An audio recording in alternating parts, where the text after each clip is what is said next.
और एपिसोड में आपका बहुत बहुत स्वागत है, जहां हम स्टॉक मार्केट पर चर्चा करेंगे। शेयर बाजार, ये शब्द सुनते ही क्या आता है दिमाग में? बुल और बियर की लड़ाई। हाँ, या फिर स्क्रीन पर दौड़ती हुई वो लाल और हरी पट्टियां, या फिर वो एक कॉम्प्लिकेटेड सिस्टम जहां कुछ लोग रातों रात अमीर बन जाते हैं और कुछ सब कुछ कमा देते हैं। बिल्कुल। आज हम इस पूरे ताने बाने को एक ऐसे नजरिए से समझेंगे जो शायद ही कभी किसी ने सोचा होगा। अच्छा, हम इसे देखेंगे एक भव्य भारतीय शादी के रूप में। जी हाँ, एक शादी। अरे वाह, ये तो बहुत दिलचस्प है। है ना? जहाँ मेहमान हैं, वेन्यू है, खाने के अलग अलग काउंटर्स हैं और हाँ, अनुशासन बनाए रखने के लिए एक सख्त पुलिस कमिश्नर भी है। और ये एनालॉजी एकदम सटीक बैठती है, क्योंकि शादी की तरह ही स्टॉक मार्केट भी इंसानी भावनाओं, उम्मीदों और व्यवहार से चलता है। ये सिर्फ नंबरों का खेल नहीं है। तो चलिए इस अनोखी बारात में शामिल हुआ जाए और देखा जाए कि पर्दे के पीछे चल क्या रहा है। बिल्कुल। तो मेहमानों से शुरू करते हैं। शादी में सबसे पहले कौन आता है? हम और आप जैसे लोग। मतलब दूल्हा दुल्हन के दूर के रिश्तेदार और दोस्त। हाँ, जिन्हें हम फाइनेंशियल भाषा में रिटेल इन्वेस्टर्स कहते हैं। ये छात्र हो सकते हैं, कोई युवा पेशावर, गृहिणियां, मतलब कोई भी आम नागरिक। और शादी के हिसाब से देखें तो हम वो मेहमान हैं जो 5,000 से लेकर 2 लाख रुपए तक के शगुन के लिफाफे लेकर आते हैं। हाँ, हमारा योगदान छोटा लगता है। लेकिन हम बहुत भावुक होते हैं। अगर शादी में स्टार्टर्स खत्म हो जाए तो हम सबसे पहले घबरा जाते हैं। बिल्कुल सही पकड़ा। एक अकेले रिटेल इन्वेस्टर का बाजार पर कोई खास असर नहीं होता, लेकिन अब कहानी बदल गई है। कैसे? पिछले 5-6 सालों में, खासकर कोविड के बाद, ज़ीरोधा और अपस्टॉक्स जैसे मोबाइल ऐप्स की वजह से लाखों रमेश और सीता इस पार्टी में शामिल हो गए हैं। अच्छा। अब जब ये करोड़ों लोग एक साथ एक ही दिशा में सोचते हैं या घबराकर भागते हैं, तो ये वाकई मार्केट में एक सुनामी ला सकते हैं। इसे हर्ड मेंटालिटी कहते हैं, है ना? एकदम। तो ये तो हुए हम जैसे आम मेहमान। अब बात करते हैं उन खास मेहमानों की जो न्यूयॉर्क, लंदन से डॉलर से भरे ब्रीफकेस लेकर आते हैं। ये हैं हमारे वीआईपी विदेशी मेहमान, FIIs यानी फॉरेन इंस्टीट्यूशनल इन्वेस्टर्स। दुल्हे के अमीर NRI रिश्तेदार। बिल्कुल, इन्हें आप ब्लैक रॉक, वैनगार्ड या मॉर्गन स्टैनली जैसे बड़े-बड़े विदेशी फंड समझ सकते हैं, जो अरबों डॉलर का निवेश करते हैं। लेकिन उन्हें हमारी भारतीय शादी में इतनी दिलचस्पी क्यों है? बहुत अच्छा सवाल है। उन्हें हमारी शादी का खाना बहुत पसंद है। खाना मतलब? भारत की इकोनॉमी की ग्रोथ रेट। दुनिया में बहुत कम बड़े देश हैं जो 6-7% की रफ्तार से बढ़ रहे हैं। लेकिन ये मेहमान बहुत ऑपर्चुनिस्टिक होते हैं, बहुत संवेदनशील। अच्छा। वो कैसे? देखिए, अगर अमेरिका का सेंट्रल बैंक यानी फेडरल रिजर्व अपनी ब्याज दरें बढ़ा देता है, ओके। तो इसका मतलब है कि उन NRI रिश्तेदारों को अपने घर में ही बिना किसी रिस्क के अच्छा रिटर्न मिल रहा है। अच्छा, तो फिर वो यहाँ का जोखिम क्यों लेंगे? वो तो कहेंगे घर पर ही अच्छा खाना मिल रहा है, तो भारत क्यों जाएं? एकदम सही। और जैसे ही ये होता है, वो रातों रात अपना पैसा निकालकर चले जाते हैं। इसे कैपिटल फ्लाइट कहते हैं। और जब ये बड़े मेहमान अचानक पार्टी छोड़कर जाते हैं तो पंडाल हिल जाता होगा, मतलब मार्केट तेजी से गिरता है। बिल्कुल, 2008 के फाइनेंशियल संकट में हमने इसका सबसे बड़ा उदाहरण देखा था। ये तो चिंता की बात है। मतलब हम पूरी तरह से इन विदेशी मेहमानों की मूड पर निर्भर हैं। कुछ साल पहले तक तो यही कहानी थी, लेकिन अब नहीं। अब क्या बदला है? अब हमारे पास अपने वफादार देसी अंकल हैं, जो दुल्हन की तरफ से हैं और हर हाल में शादी में खड़े रहते हैं। आप DIIs की बात कर रहे हैं, डोमेस्टिक इंस्टीट्यूशनल इन्वेस्टर्स। एकदम। ये हमारे अपने बड़े खिलाड़ी हैं। LIC, SBI mutual fund, HDFC mutual fund. ये वो पैसा मैनेज करते हैं जो हम और आप हर महीने SIP या बीमा प्रीमियम में डालते हैं। हाँ, और यही बाजार की स्टेबलाइजर है। दिलचस्प बात यह है कि पिछले कुछ सालों में ये अंकल इतने शक्तिशाली हो गए हैं कि वो FIIs के जाने वाले झटके को अब्सॉर्ब कर लेते हैं। बिल्कुल। ये भारत के कैपिटल मार्केट की मैच्योरिटी का सबसे बड़ा संकेत है, जो पहले नहीं था। मतलब जब मिस्टर जॉन यानी FII डॉलर निकाल कर ले जाते हैं, तो हमारे देसी फंड मैनेजर कहते हैं, चिंता मत करो, अच्छी कंपनियों के शेयर सस्ते मिल रहे हैं, हम खरीदेंगे। आप इसे बिल्कुल ऐसा कह सकती हैं।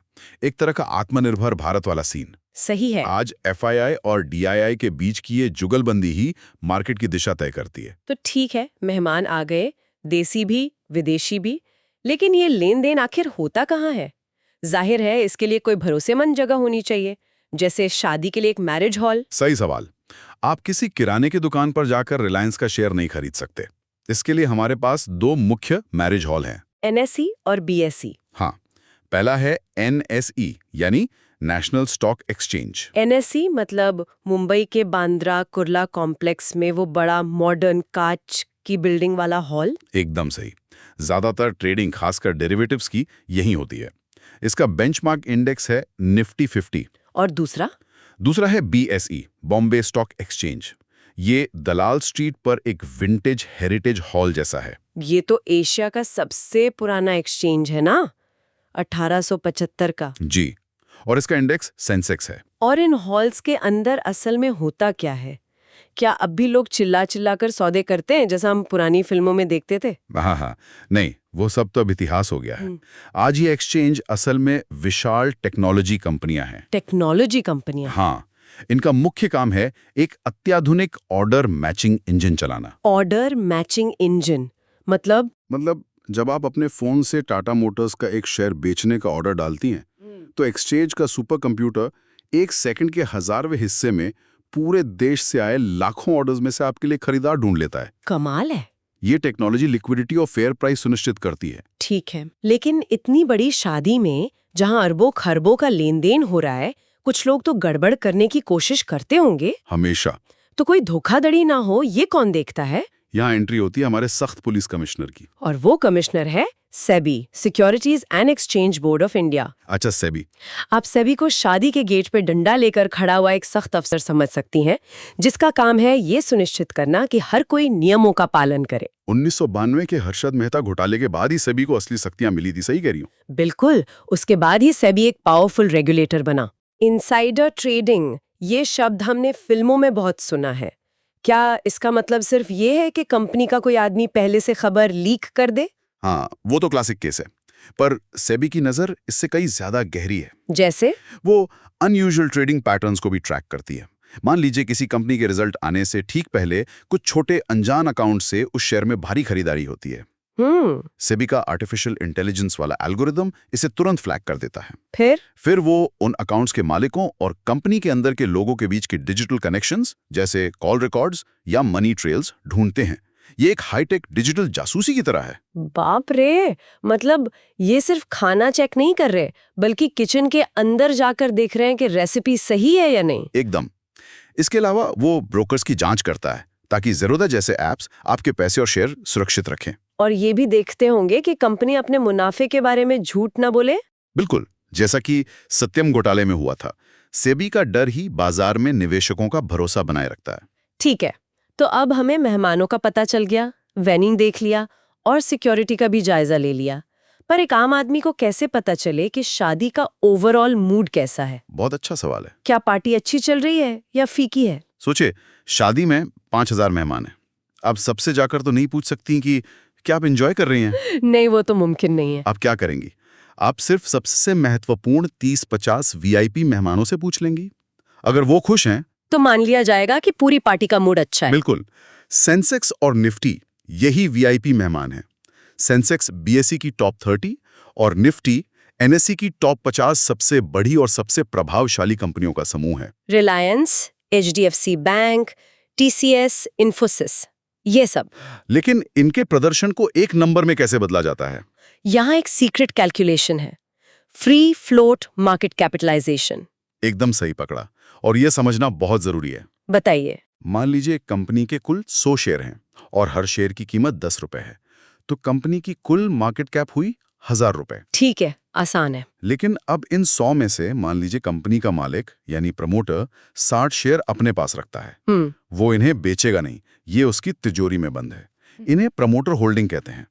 तो बाजार में रोज खरीदने बेचने के लिए कितने शेयर उपलब्ध है? सिर्फ 40 शेयर। सही। इन्हीं 40 शेयरों को फ्री फ्लोट कहते हैं। अच्छा। और नियम यह है कि सेंसेक्स और निफ्टी अपनी गिनती में सिर्फ इन फ्री फ्लोट शेयरों की वैल्यू को ही शामिल करते हैं। मतलब 1000 रुपए की कंपनी का इंडेक्स में वजन सिर्फ 40 शेयर गुणा 10 रुपए, यानी 400 रुपए माना जाएगा। बिल्कुल। उन्हें मालिक की तिजोरी में बंद 600 रुपए के शेयरों से कोई मतलब नहीं है। अच्छा, तो इसका मतलब ये हुआ कि अगर किसी कंपनी का 90% हिस्सा सिर्फ प्रमोटर के पास है, तो भले ही वो मार्केट कैप के हिसाब से बहुत बड़ी कंपनी हो, निफ्टी में उसका वजन बहुत कम होगा। आपने बिल्कुल सही समझा। ऐसा इसलिए है क्योंकि बाजार का असली मूड और कीमत तो वही शेयर तय करते हैं जो असल में ट्रेड हो रहे हैं, जो जनता के बीच तैर रहे हैं।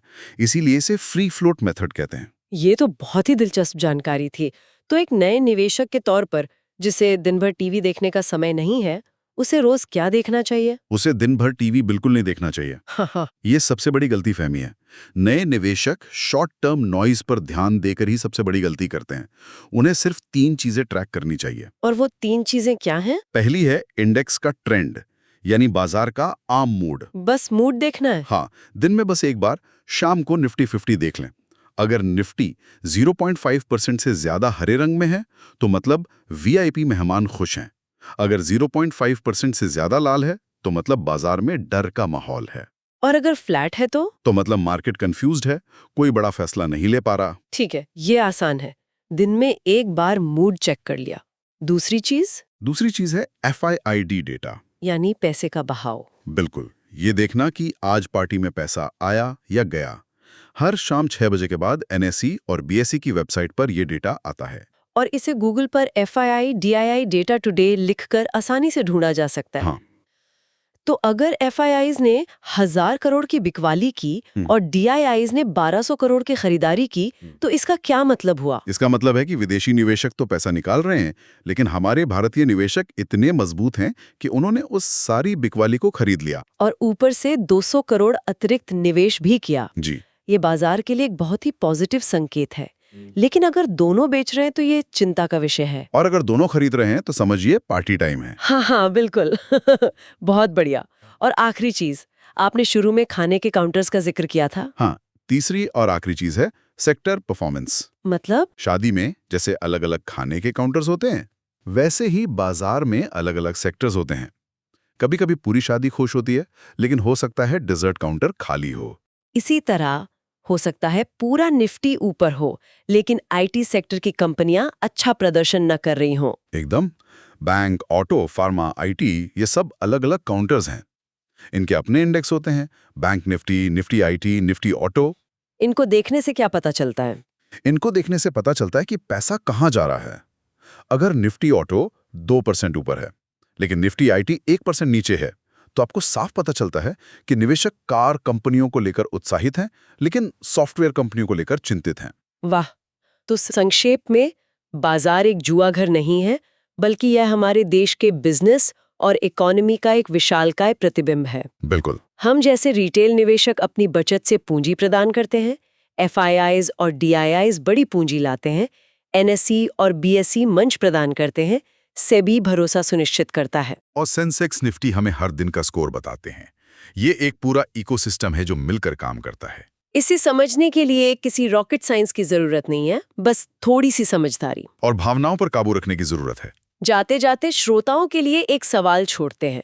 जिस तरह से भारत में रिटेल निवेशकों की संख्या और SIP के जरिए उनका निवेश हर महीने रिकॉर्ड तोड़ रहा है, क्या आपको लगता है कि भविष्य में एक ऐसा दिन आएगा जब करोड़ों रमेश और सीता की सम्मिलित ताकत, यानी DIIs और रिटेल की पावर, विदेशी निवेशकों के पैसे से भी ज्यादा शक्तिशाली हो जाएगी और भारतीय बाजार को पूरी तरह से आत्मनिर्भर बना देगी? इस तरह के और कंटेंट के लिए कृपया लाइक, शेयर और सब्सक्राइब करें।